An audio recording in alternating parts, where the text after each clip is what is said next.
Good afternoon, and welcome to Downing Street for today's coronavirus briefing. I'm joined by Dr. Jenny Harries, the Chief Executive of the UK Health Security Agency, and by Professor Steve Powis, the Medical Director of NHS England. We've always known that the winter months would pose the greatest threat to our road to recovery. The darker skies, the colder weather provide perfect conditions, not just for COVID-19 to thrive, but for other seasonal viruses too, like flu and norovirus. And ahead of winter, just as we expected, we're starting to see this impact. Cases are rising, and yesterday we reported 43,738 new cases across the UK, up 16% from the previous week. And they could go yet as high as 100,000 a day. We're also seeing greater pressure on the NHS. Across the UK, we're now approaching 1,000 hospitalizations per day. The NHS is performing with distinction, and I'd like to thank everyone who's working so hard to keep us safe. And we'll do what it takes to make sure that this pressure doesn't become unsustainable and that we don't allow the NHS to become overwhelmed.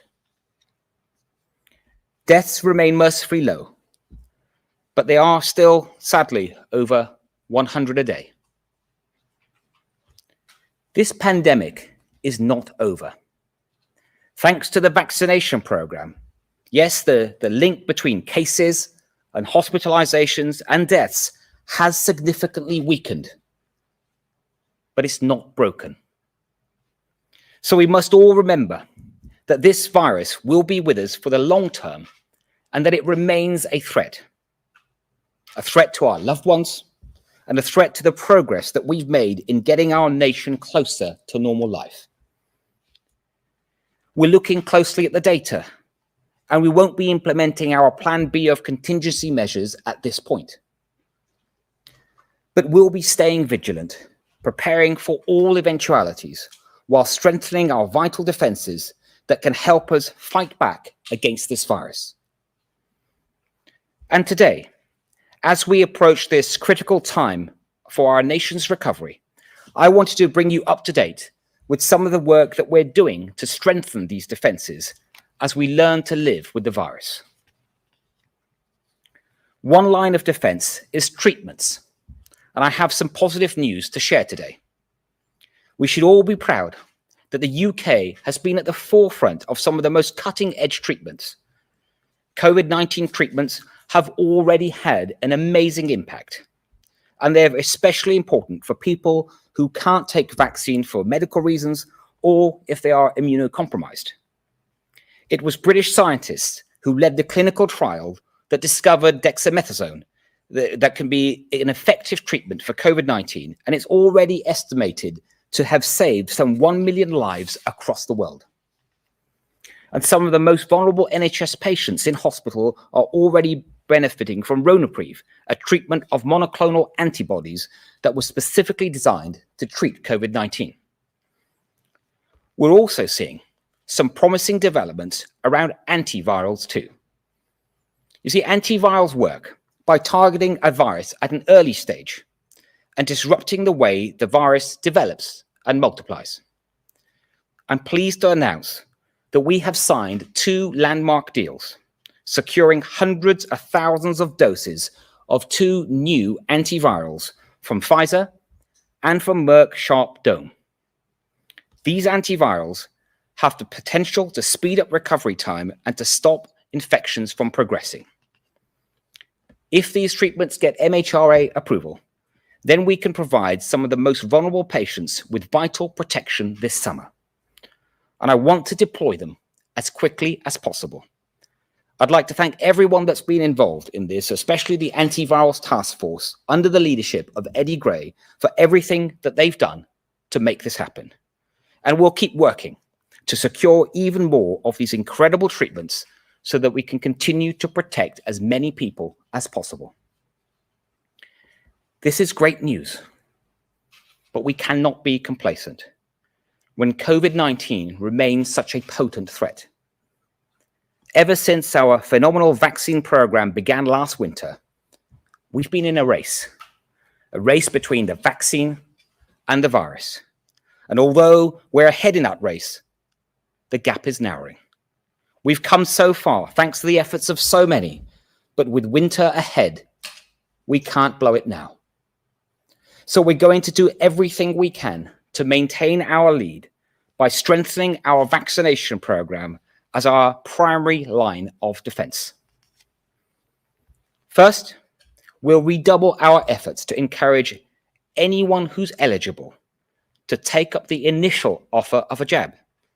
There's almost 5 million people over the age of 16 that remain unvaccinated in the UK. It might be someone you know, a friend, a family member, a colleague. And if you do, tell them that it's never too late to come forward. So if you yet haven't had your jab, please take this huge step to protect yourself and to protect your loved ones. Second, we've extended the offer of a vaccine to more and more people, including young people aged between 12 and 15 years. And we'll be making it easier for them to get protected by opening up our national booking service so they can get their jab at our vaccination centres across the country as well as at school. Third, we've also started rolling out our booster program, which is vital to keeping us safe over the coming months. Because although our vaccines offer powerful protection, we now know that the protection that you get from a COVID vaccine reduces materially over time, especially in older people who are at the greatest risk. And without delivering a top-up of protection through a booster dose, we will see a real-world impact. As well as this, COVID-19 mutates like any virus, and we're identifying new variants all the time. This includes a new version of the Delta variant, which is currently known as AY 4.2, and that new variant is now spreading. And while there's no reason to believe at this point that AY 4.2 poses a greater threat, the next variant, or the one after that, might do. So we need to be ready for what lies around the corner.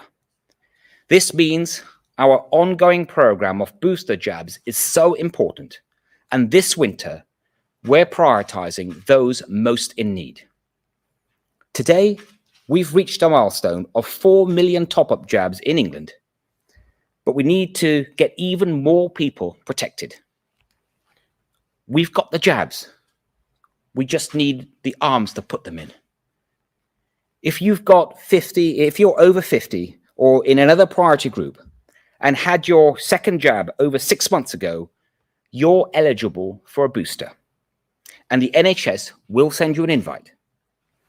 If you haven't been invited within a week of reaching that 6-month milestone, then please get onto the national booking service and book online or phone 119. Not just to save lives, but to keep your freedoms too. Because all of these precious moments that we've been able to restore over the past few months, the loved ones that we've been able to see, and the collective experiences that we've been able to share, they've been possible thanks to our vaccination program and because of so many of you that came forward when it was your time. And if we want to secure these freedoms for the long term, then the best thing that we can do is come forward once again when that moment comes. After the decisive steps that we've taken, none of us want to go backwards now. So we must all play our part in this national mission and think about what we can do to make a difference. That means getting the jab when the time comes, whether it's for COVID-19 or flu. But although vaccinations are our primary form of defense, there are many more things that we can all do to help contain the spread of this virus. Like, meeting outdoors where it's possible. And if you can only meet indoors, letting in fresh air. like wearing a face covering in crowded and enclosed spaces, especially if you're coming into contact with people that you don't normally meet, and like making and taking rapid tests, making them as part of your weekly routine. A quarter of the positive cases that we are now identifying come from those lateral flow tests that people are taking without symptoms, but they're taking them as a precaution, especially if they're about to go and meet a loved one, perhaps a grandparent or another vulnerable person. With winter soon upon us, these little steps make a big difference, and they're more important now than they have ever been. If we all play our part, then we can give ourselves the best possible chance in this race, get through this winter, and enjoy Christmas with our loved ones.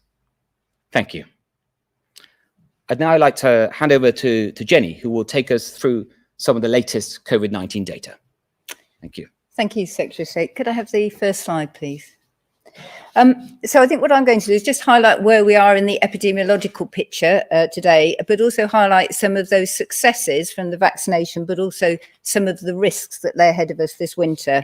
And the first slide is showing us the number of individuals who've had at least one positive COVID-19 test result. This is right across the UK and brings us up to the 20th of October.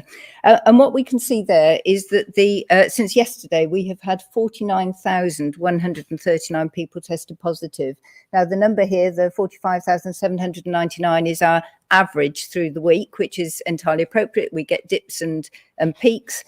But if I just go back 1 week to the 13th of October, the number then was 42,776. So what you will see is there's quite a steep increase as we go forward in the number of cases. And I'd just like to flag on this the unusual and slightly worrying picture of the shape of that curve. What we can see is that the cases now are almost as high as they were in July and actually not far off where they were last winter. What we are not seeing is that dip down again at the other side of the peak. And that is really important because we are kicking off the winter at a really high level of cases. Fortunately, that is not currently working through into serious disease and deaths, but we will come on to that in a moment. So could I have the next slide, please? So this slide shows the number of people in hospital with COVID-19, again, right across the UK. And this has increased by 10.3% since last week. So again, we are seeing that movement forward. We would expect a high point after rising cases to come about 2 weeks after a peak. And again, if you look at the bottom on the right-hand side, you can see where the cases peaked previously in July, in middle of August, you can see that there's a peak there. Again, what hasn't happened is those cases have not decreased. They've continued at a fairly high level. And in actual fact, in the last few days, they are continuing to increase. So we had 7,891 people in hospital on the 19th of October. Again, if we go back a week, only just over 7,057. So again, a steady increase at the moment, and this is as we approach the winter months. And if we just compare, if we go back to hospital in January, the peak then was around 39,200. So we can see we're a long way off that, but it's a very different epidemiological picture. Next slide, please. And then sadly, we look at the deaths. So we know that there was a very high death toll in the first wave of the pandemic, and the total deaths, which we've sadly recorded since the start of the pandemic, are now just over 139,000. And these relate to people who've had a positive COVID test within 28 days of death. Again, what we can see here is the most recent 7-day average is 136 deaths. It's very flat compared with the first wave, but it's clearly every life is of significance. And I think one of the more significant points about this is we have had in the last 2 days the highest rates we've had for some time. So just in the last 24 hours, 179 deaths recorded. So again, these are moving in the wrong direction. We can see the effect, the really strong effect of vaccination, which it's difficult to believe just wasn't here this time last year, but still moving in the wrong direction. Next slide, please. And then this is why we see that difference. We have had a huge rollout of vaccination. This chart shows the cumulative uptake of individuals who've received their first dose, that's in blue, and then who've received 2 doses, that's in orange. And in total, over 49.5 million individuals have received that first dose, and over 45 million the second. So we now have in the 12 plus age group right the way through adulthood, 86.1% of our population have had that first dose and 79% the second dose. But clearly from the information that we've had before, the fact that we're now approaching winter, and the fact, as the Secretary of State has said, there are still people out there who have not had a first dose, which will significantly protect them. There's still plenty of opportunity to come and get that. And if we look on the next slide, which shows us how the booster vaccination programme is going. So these are the vulnerable groups, that's the elderly, individuals in care homes, those with underlying conditions. And you can see here that we have reached over 4 million individuals having their booster dose. And I know Professor Powers can add some detail to that as we go forward. Now, this is for England only data, and it's increased from 860,000 on the 30th of September. So that is rolling out very rapidly now as we move forward to cover all of those at higher risk. And then on the final slide, I just want to highlight how important that vaccination is. What we can see here are COVID-19 cases coming into emergency care within 28 days of a positive test. And these are individuals where that hospital interventions resulted in an inpatient admission. So these are people who have had to seek care. And what you can see is, in terms of vaccination status, the dark blue lines are those individuals who are unvaccinated. And the orange lines are those people who have had 2 doses. And I think it's clear that as you get more elderly, you have a number of other conditions. But even then, the protection that is afforded to the older people is significant. But for younger people, I think there is a really important message here, which is you have very, very little risk if you have 2 doses of vaccine, but you have a significant risk if you have had none. And at that point, I'll hand back to the Secretary of State. Thank you very much, Jenny.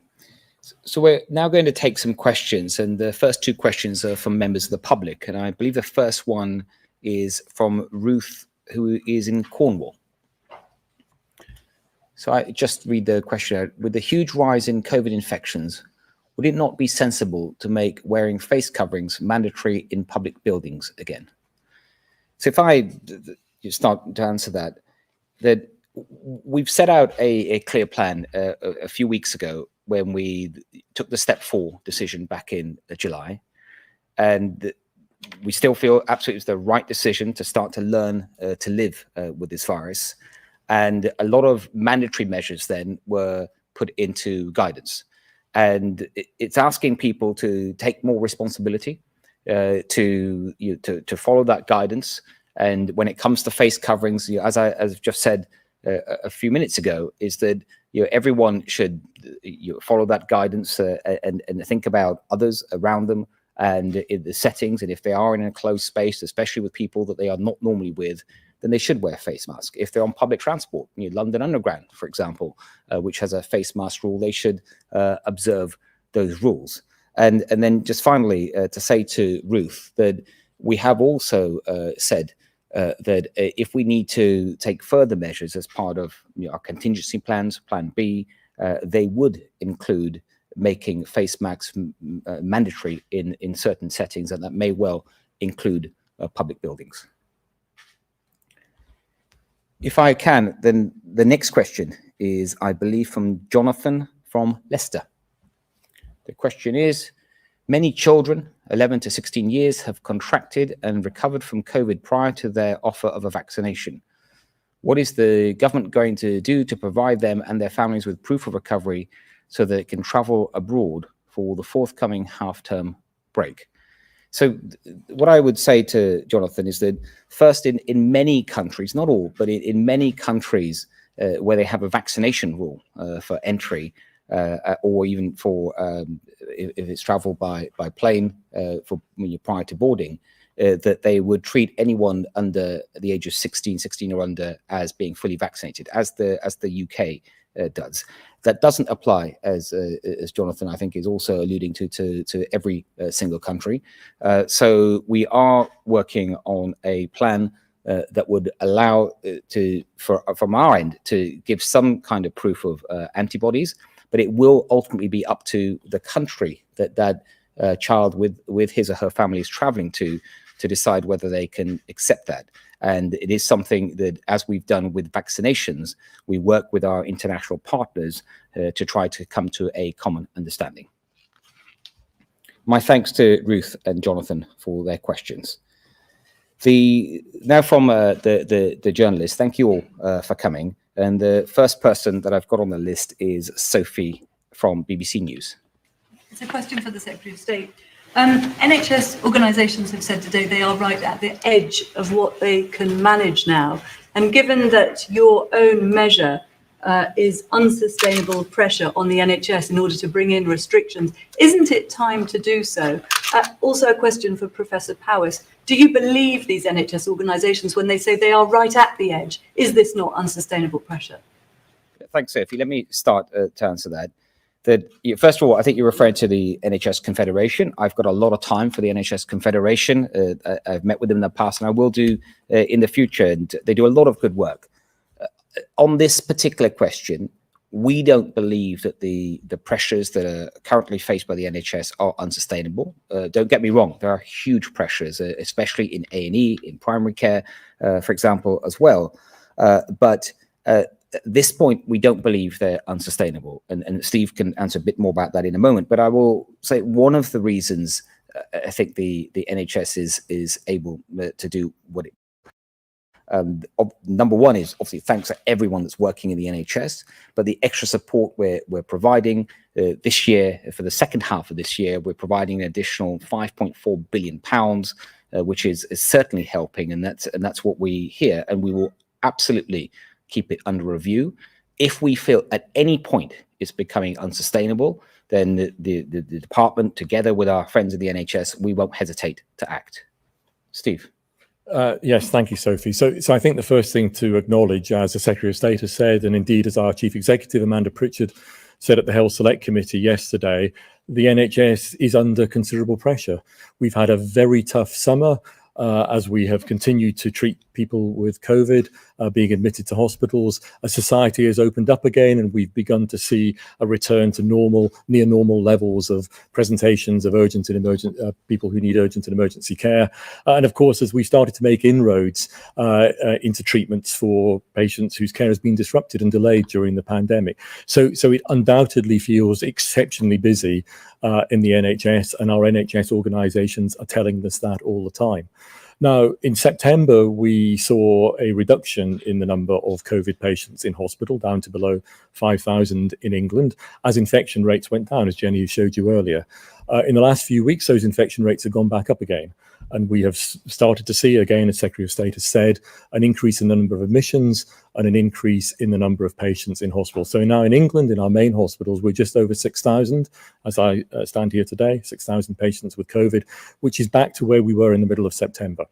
And I anticipate that over the next week or two, that number will increase because infection rates are increasing. And as I've said many times, there is a lag between infection rates and hospital admissions. Now, it's not just COVID, of course. We have one eye to the flu season, and we don't know what's going to happen with flu this year, but there is a risk that we will get more flu back and it will be worse than previous years because we missed out a season last year. And there are other viruses around as yet as well. And of course, we are continuing to do all that work around the recovery of our elective and routine services. So it is very, very busy indeed. We work very closely with the Department of Health Social Care around the judgment of how the NHS is doing, and we will continue to do that as we go into winter. But I think the really critical thing is that the public can help us here. The public can absolutely help the NHS here. And as the Secretary of State has said, there are things that the public can do that will take the pressure off the NHS. So the first is to remember that for face masks, there is guidance in place. If you are in a crowded environment, a higher risk environment, on the tube, a building, cramped building with low ventilation, then wear that face mask. It makes a difference. It really does. And the second thing, of course, is the vaccine program, because the vaccine program is our best protection against COVID. And therefore, if you've been invited for a booster and you haven't had one, or if you are getting your invitation in the next few weeks, then get that booster as quickly as possible, because we know that the immunity that we get from vaccines will drop off over time. And we don't want that to occur going into winter. So this is not something that we just need to leave. We can get the public to help us on this. And during the last 18 months of the pandemic, I think the public has been fantastic in responding to assist us in the NHS with pressures. And the public can do it again by remembering COVID is still here. We need to be cautious where appropriate, and we need to get those jabs when we're offered them. Thank you, Steve. Next, Romilly from ITV. Secretary of State, new cases today are only just under 50,000. You just said yourself they could go as high as 100,000 a day. Aren't you in danger of ignoring the main lesson from the pandemic so far, which is if you ignore the warning signs when they're flashing and you don't take action, then you have to take harsher action further down the line? And to Professor Powis, if I may, are you concerned about waning vaccine immunity, and are you already seeing an increase in the number of double-jabbed people being hospitalised? Thank you. I think that the plan that we've set out is taking absolutely into account the situation we're confronted with at the moment. And in my remarks, the entire focus is on what we can do to help ourselves. Obviously the government's got a huge role to play, the vaccine program, the testing program, but we need people to take up those vaccines when they're offered, especially the boosters, and the testing regime and that stays in place. The offer of free tests, for example, as I was saying, that is so important, identifying positive cases. The action then people take if they are positive to isolate and not spread that virus any further, and the behaviors that we've talked about that we can all deploy. And we've set out that's our sort of plan A, what we've called plan A. We do have contingency measures ready. I won't go through them all now, but they're publicly available. And we've set out what we would do if the situation became more challenging. And so we're not at that point yet. And what I hope is that everyone can play their part, especially when it comes to the vaccinations, especially when it comes to the booster. If you are invited or if you're at that 6-month milestone, please get your boost. Well, I think we're all concerned about waning of immunity, but I think the first thing to say is to remind everybody that vaccines are incredibly effective. If you wind back a year ago, I think if you had said that we would have a vaccine program rolled out to as many people as we had, which has a 95% or thereabouts effectiveness at preventing hospital admission, I think we would have been absolutely delighted. So don't forget that vaccines are incredibly effective and are giving a high level of protection. And that is why, for similar infection rates, we are not seeing the numbers of people in hospital that we saw in previous peaks. But it's a natural phenomenon that immunity reduces over time after a vaccine, after a natural infection. That's why people get repeated flu infections over the course of their lifetime. So this is a natural phenomenon. It will occur. And that's exactly why JCVI have recommended that a booster dose is an important part of our armament against this virus in boosting immunity, particularly as we go into this winter. So yes, waning of immunity will occur, but we have a way of dealing with that, and that is the booster program.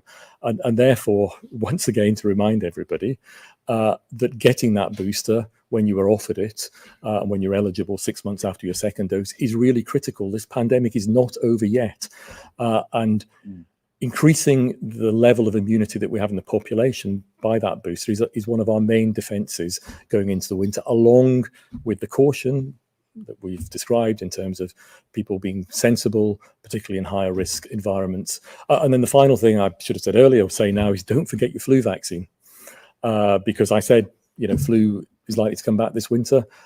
Last year, we had our most successful ever flu vaccine program in the NHS. We didn't have any flu. This year, it needs to be even better. So jab for COVID, jab for flu, be cautious. That's our message going into winter. Thank you. Next, Thomas from Sky. Secretary of State, some people may see it as complacent that you see nothing in the data at the moment to give you any cause for concern, particularly when you've got people like the NHS Confederation and many senior scientists arguing that all the warning signs are there. Give us a number. How bad do hospital admissions need to get per day before you do bring in Plan B? And can I ask you a question also on the antivirals? There will be many people who, with weakened immune systems now, who are very concerned about the surge, hopeful that these drugs might be there for them. Will they be? The first part of your question, that we are concerned. I think everyone is right to be concerned, and I hope that I've managed to just in the last sort of 10 minutes express that concern that we have and the reasons why we do, with the cases rising, as Jenny has just shown in some of the latest data as well. Deaths, as I said, are still mostly low, but they're still more than 100.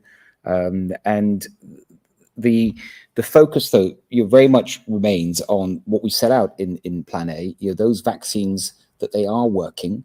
They are, as Steve has just alluded to, we've seen from the data, if you look at the hospital admissions as well, the vaccines are clearly working. We estimate, the ONS estimates that they've saved some 130,000 lives. They prevented some 240,000 people from being hospitalized. They've prevented some 24 million infections. That's what the vaccines are doing. So if more people get vaccinated, including, by the way, just to emphasize again, the 5 million or so across the UK that haven't even had their first jab. And that's why I said, if you know someone, please appeal to them, speak to your friends, your relatives, and just really sort of nudge them and say, please, do your bit to help yourself and help others. And if they've got some weird ideas about vaccines because they've been reading misinformation on the internet or elsewhere, then point them in the right direction. But the vaccines are absolutely key. And as Steve has also said, the flu vaccine this year is more important than ever. It's our biggest flu vaccination program in history. I think some 35 million doses that we've got, and the people together that we're targeting with that to really help combat both those viruses. So that's our plan. We remain cautious, and there's no. And you asked me, what's the number of hospitalizations? That we monitor this daily. We work very carefully, obviously, the department with the NHS on a daily basis, and it's not just one particular number that we're looking at.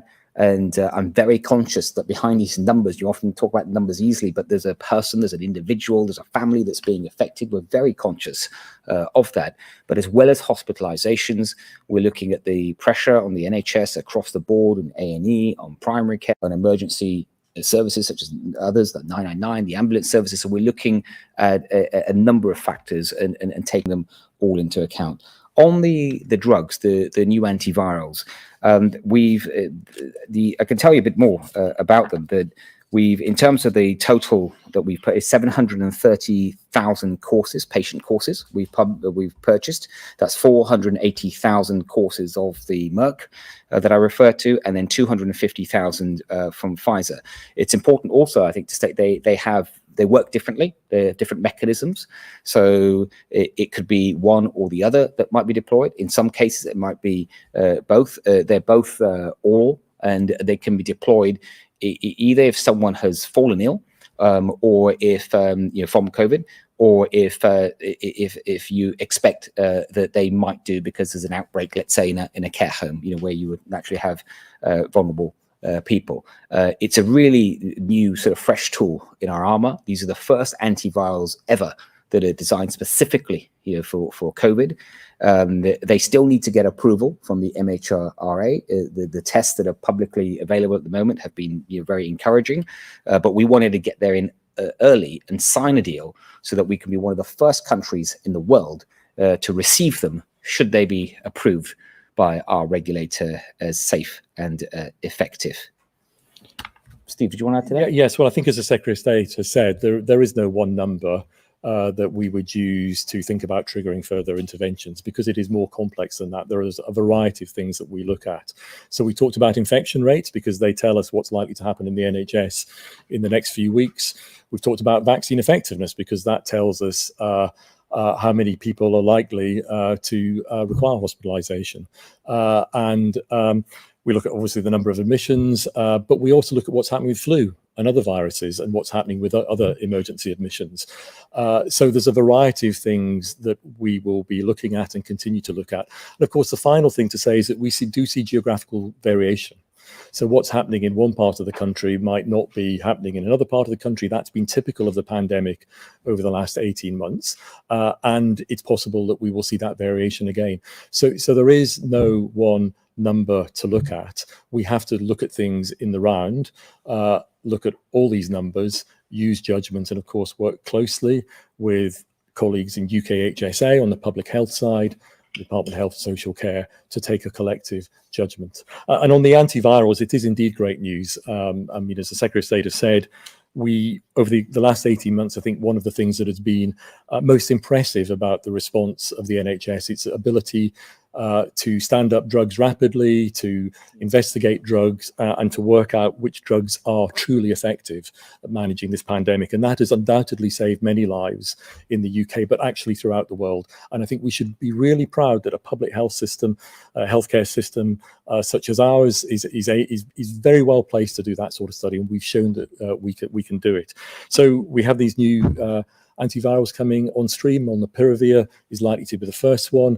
In terms of who should get it, clearly that is a little bit dependent on the MHRA, who need to license it, and they will license it with their particular licensing conditions.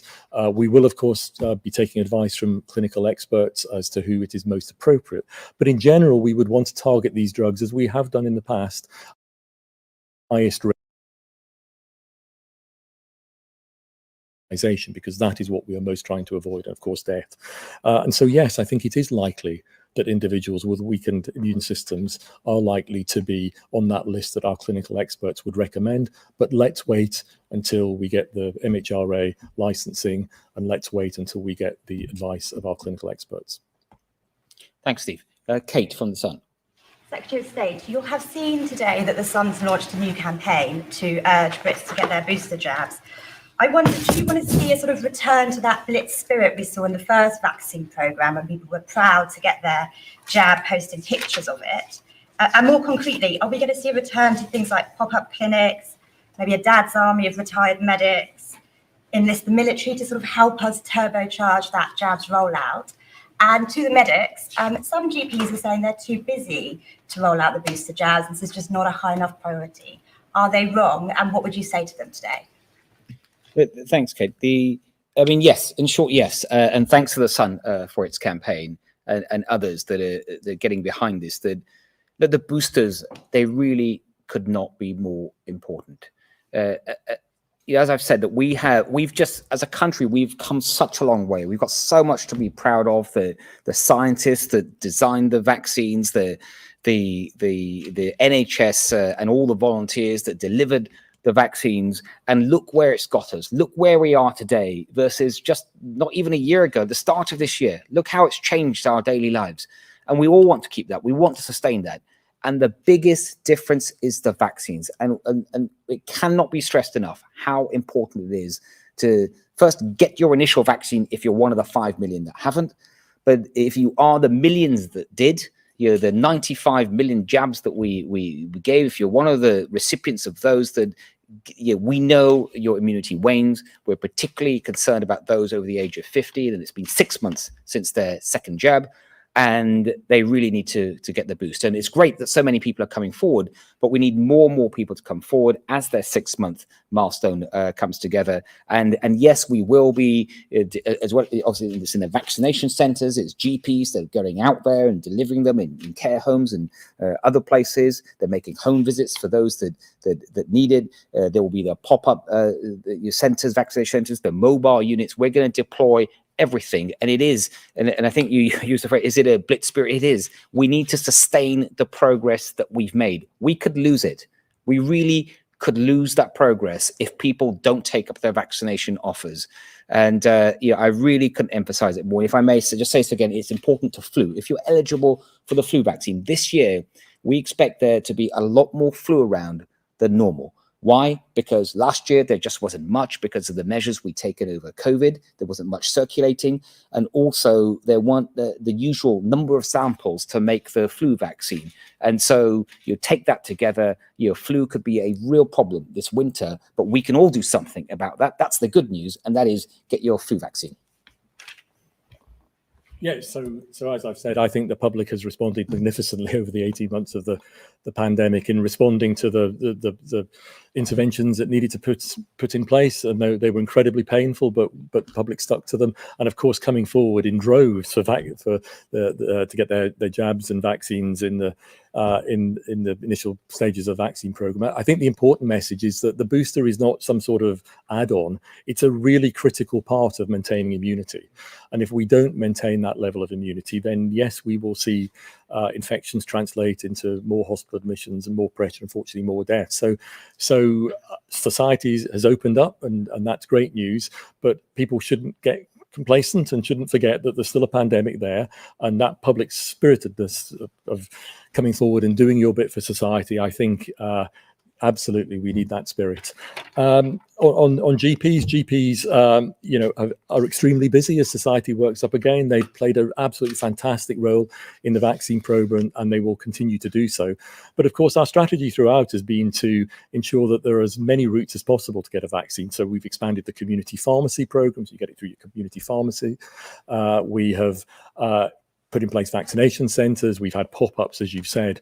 And what we've learned through the initial stage of the vaccine programme and carrying that onto the booster programme is for many people, having a vaccine centre which is close to them is really important. And so we have worked with local communities, with local government, with local public health officials to really identify where it is to best place those vaccine centres so that people can access them easily. And we will continue to do that because that, we know, combined with that public spiritedness is the way to get as many people vaccinated as possible. Perhaps if I can Jenny, please. just add to that. So absolutely huge thank you to GPs, but not just GPs, actually, it's primary care and all the other volunteers that have come in to do vaccinations through the pandemic. I just wanted to sort of add perhaps some clarity, because I think from a public perspective, the idea of waning and then promoting a vaccine can sound a little counterintuitive. So just to be really clear, the evidence to date shows that the vaccines, all three vaccines that we've been using, are around 90% effective in preventing deaths up to 5 months. We know that. And obviously, JCVI will continue to monitor that, and we publish regularly on it. So I think it's a really important message out there. But exactly as Professor Powers has said, we need to maintain that level of vaccination as we go forward. That's an important one. The second point is, though, that vaccination is really good at preventing serious illness, hospitalizations and deaths. It is not necessarily preventing you getting infection. And this is quite important, because one of the key messages here is both about vaccinations, whether it be flu or COVID, but actually our rate, the reproduction rate, is hovering somewhere between 0.9 and 1.1. Now, when it's sitting over 1, those rates will continue upwards. If we just tip it the other way, it will start coming downwards. So actually, quite small behavioural changes in all of us would bring that down. So there's a message also to those who are vaccinated. Don't think not to wear a face covering. Put a face covering on. You may be carrying an infection with you and not know. It's really important. We've got a natural break, if you like, coming up ahead with half term.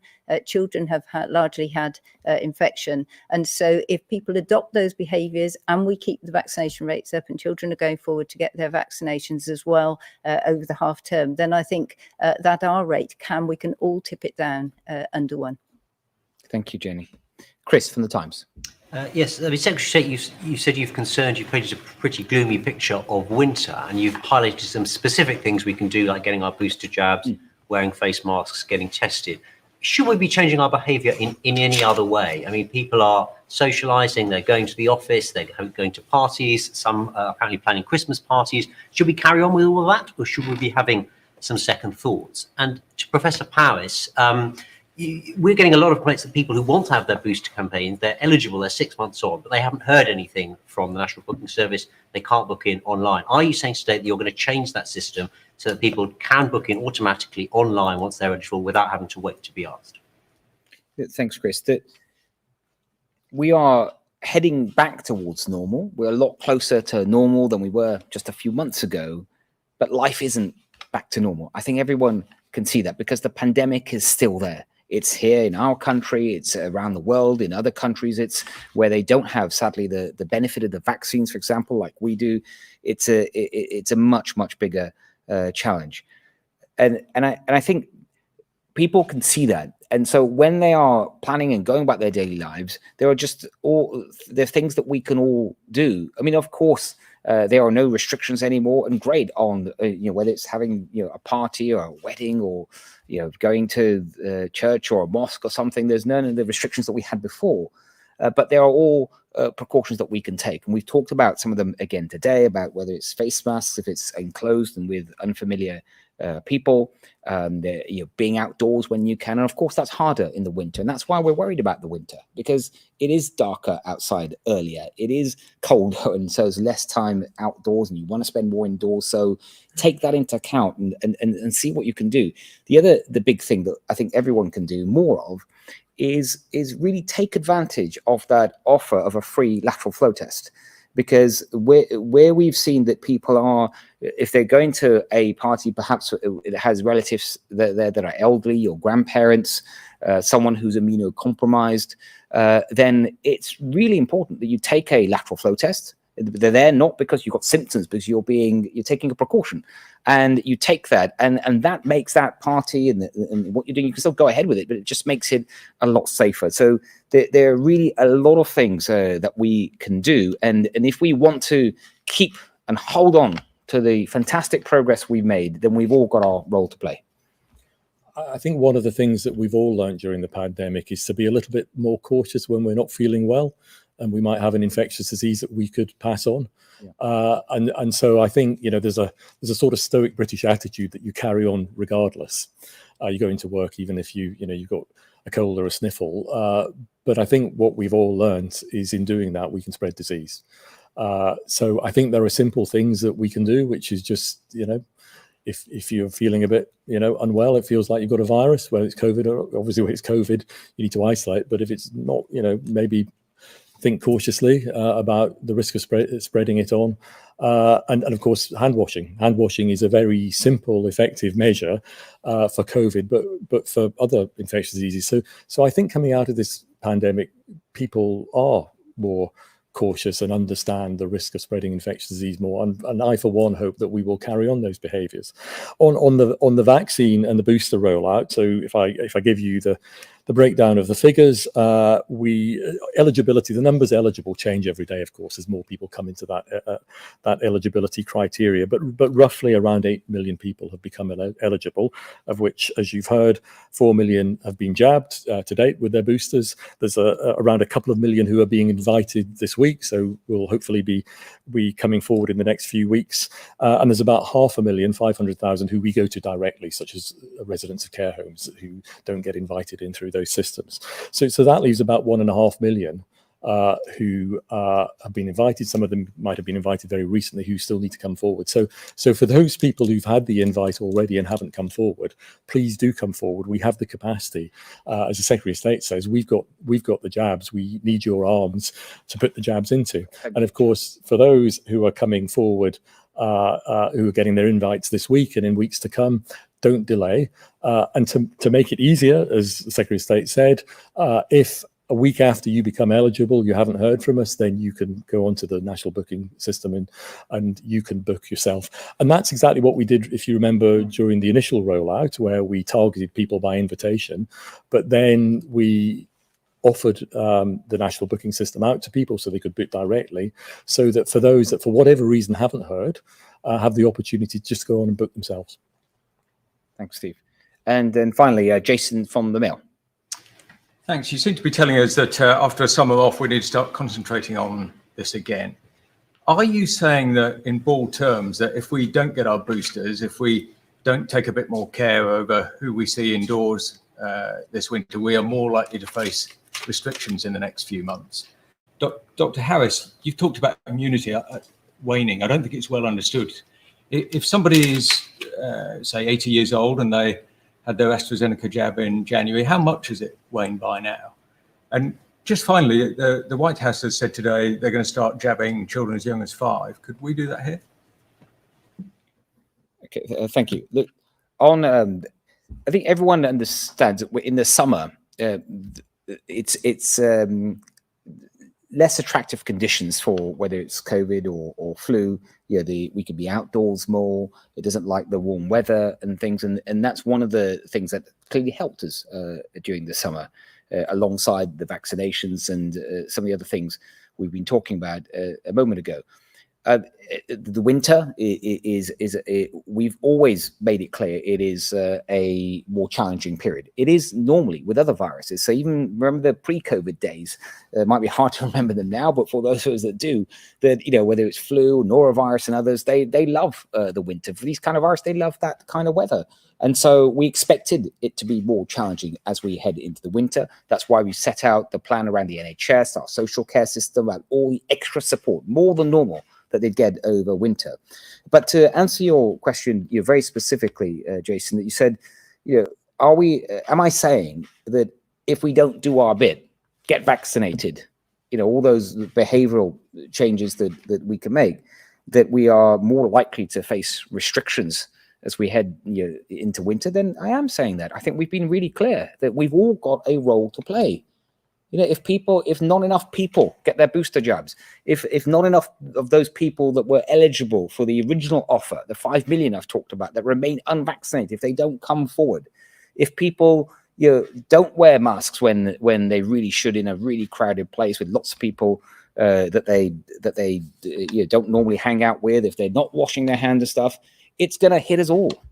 And it would, of course, make it more likely we're going to have more restrictions. Now, we want to avoid those. We've set out what those restrictions might look like. We've set out the Plan B restrictions, for example, and we all want to avoid those. So we've all got our role to play. We can do it because we've already done it. That's the good thing. We know what to do and how to do it. We've just got to play our part. And so if you're invited for a vaccination, then please take it up. Please, please. We've got plenty of vaccines, and we just need people to come forward and play their part to help us to keep you defeating this virus and going ahead and getting more and more back to normal each day. I think I will leave it there.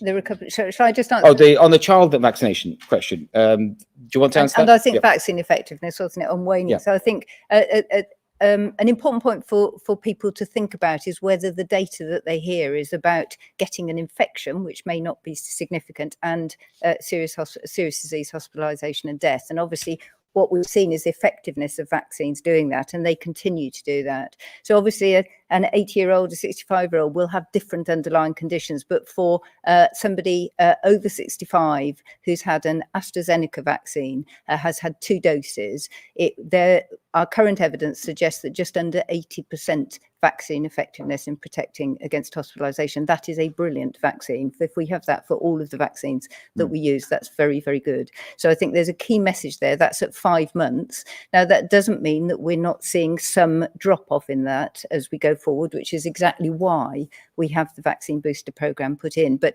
people shouldn't think that their coverage, if you like, from that, their protection suddenly goes over a cliff edge at 5 months and 1 day or 6 months and 1 day. It doesn't, but it will wane, and the booster will actually boost people relatively quickly compared to a first dose. In relation to children, obviously those questions go to JCVI. They look at all different age groups all the time. Transmission from younger children has been considerably less, and what we'll have seen in recent weeks, obviously, is the 11 to 14-year-olds, the young teenage group, that's the predominant one. So the balance of risk and benefit will be different for younger children, and that's what JCVI look at. Yeah, thank you, Jenny. We're going to look. I was told not to take any more questions, but I will ignore that advice that I had and take one more. Well, that's really kind. Guardian, 2 more, then Sebastian. That's it, please. Can I just ask that a lot of this press conference has been couched in terms of it's up to the public to come forward for jabs, but immune compromised groups have been saying that people who really, really want their third jab, not the booster jab, a third jab, only 40% of them have even had the invite to actually get them. You've got people with blood cancer turning up at drop-in vaccination centres, basically begging to get a third jab. And a lot of people who've got kids in school, over 12, are saying that they really, really want their kids to get a jab, but the jabs are simply not there. And at the same time, the JCVI has yet to decide whether or not 16 or 17-year-olds are going to get a second jab. This is nearly 12 weeks after the first jabs. Is there also more the government could be doing? There is, yes, and we are doing more, and set some of those actions out today. So, for example, you mentioned access for children. And that's why we're standing up the vaccination centres during half term and beyond half term, actually, to give parents more choice. There's always more that we can do. Of course, there is. It's there's a lot for the government to do. We've got to keep playing our part, whether it's the central government, it's the NHS and others, and we will absolutely do that. Always looking to see how we can improve access, for example, to vaccines in particular. You've also mentioned another really important point, which is the immunocompromised. And people will know that a few weeks back, under advice of JCVI, that there was a recommendation that all those that are immunocompromised, that they get access to or given a third dose. So I want to distinguish that between a booster dose. It is a third dose, but it's probably a third dose rather than a boost. And eligible people have been contacted and are still being contacted either by their GP, their consultant, their hospital. There are some people, by the way, that are they are immunocompromised, but they might not be eligible at this point, and that might be because of treatment that they're receiving. So the treatment for any particular condition that they might have, for example, a cancer condition, that you have to wait really for the advice of your clinician to see when's the right time to get it. So there are some people that are waiting, but that's because of the advice of their clinician. The other thing I think is, again, it's worth highlighting is the news that we've announced today is really relevant to immunocompromised, and that is the new treatments. The new treatments, the 2 new antivirals that we're one of the few countries in the world that have procured them. As soon as we get approval from MHRA for those, we'll be able to deploy them on the priority groups, those that are most at risk, and that, of course, your top of that list are going to be people that are immunocompromised. So it really gives us a new tool to help and treat, but especially those that couldn't benefit from the vaccine protection itself, and it gives a new way to try and help. And then final question, Sebastian. Thank you very much, and thank you for the question. Mr. Javid, isn't there a difference here between what you're telling people to do and the behaviour of some senior public figures? For example, Professor Powers just said we should be in a situation of wearing masks in tight indoor spaces to ensure there is ventilation. In the House of Commons today, the benches were completely packed. Nobody on the Conservative side was wearing a mask. And one of your ministerial colleagues said that he was planning a Christmas party, which seems to go against the kind of advice we're being given. So isn't there a slight difference between your telling the public to do one thing and acting differently yourselves? No, I think Seb, that is a very fair point, and think that we, as I say, we've all got our role to play in this, and we, the people standing up on the stage, we play our sort of let's say our public roles, and as a Secretary of State, as someone in the NHS, as the head of UXA, we've got big roles to play, but we also have a role to play and set an example as private individuals as well. I think that's a very fair point, and I'm sure a lot of people would have heard you. Thank you all very much. Thank you.